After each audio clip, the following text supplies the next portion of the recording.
I'm so glad you get me in, Doctor. I'm at my wit's end. I'm sorry to hear that, Mr. Flanagan. What seems to be the problem? Well, I spent a lot of time in a single scene, trying to find the right person to settle down with. Well, you know what I mean. Certainly. Well, when I met Chris, I realized my search had ended. It seemed so perfect. But there's trouble in paradise. Well, not exactly. Well, what do you mean?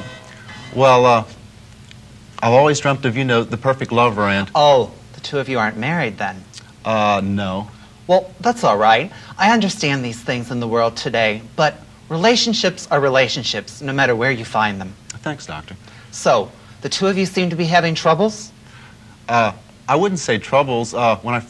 Chris does things, little things that get on your nerves. When we first got together, I thought they were kind of cute, things like leaving the milk out or coming upstairs and leaving the TV set on when we went to bed. But you know what I mean, things like that. I see. I don't know what it is. It seems to be getting to me lately.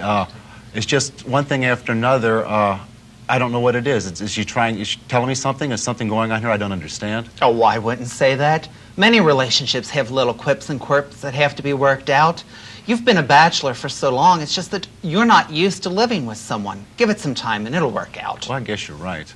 It's like that old argument, which way should the toilet paper be, over the roll or under it? Oh, definitely over. I agree with you, but neither alternative is wrong.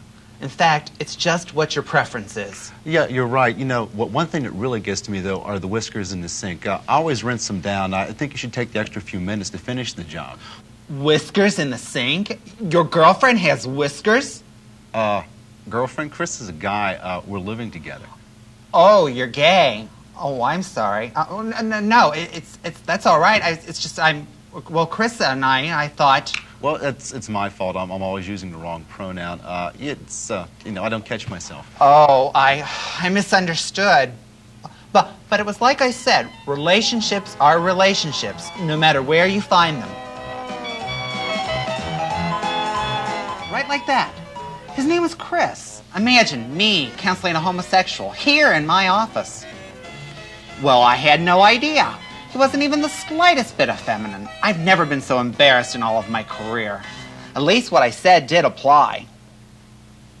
Yes, I will, dear. I'm going to pay strict attention that something like that never happens again. Yes? Doctor, Mr. Fay's here to see you. Fine. Send him in, please. That's my next patient. I need to go. All right, dear. I'll see you this evening.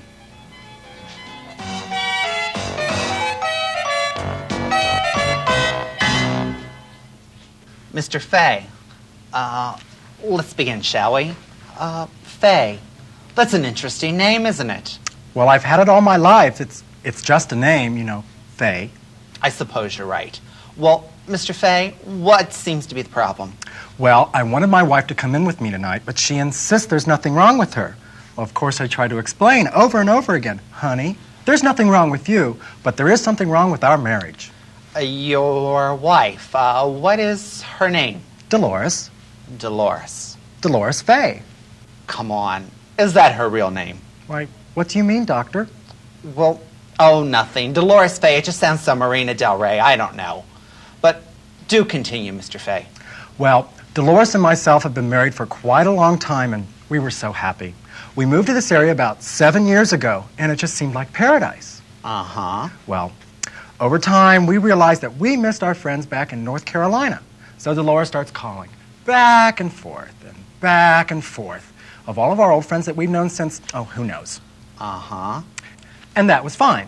And I said to her, Dolores, it's fine that you call all of our old friends back in North Carolina, but if we don't start meeting some people here, then we're not going to... You are falling into a deep, deep sleep, and you will soon be under my power. Oh, I'm sorry. Doctor, is there something wrong? No, not at all. Why?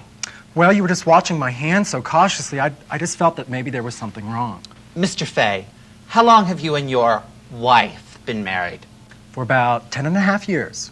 How long had you been into the single scene before you were married? Well, I've never been into the single scene. I've known Dolores since before I can remember. Did you date any other girls before you met Dolores? Why, no, I never had an inkling to. Are you satisfied with just one girl? Don't you want to go out at night and cruise the night for more girls? No. Haven't you ever found yourself driven by urges to go out and set camp up at a public rest stop for sex? Dr. Dinks? Haven't you ever sought the promiscuity and cheap thrills of anonymous sex? Dr. Dinks, I think you're mad. You're trying to feel me out to see if I'm one of those people. You are disgusting. You latent, diabolical, scheming faggot. Trying to pick up one of your own patients and in your own office. Well, I never. Me and Dolores may have our problems, but I could never be one of those people. Good day.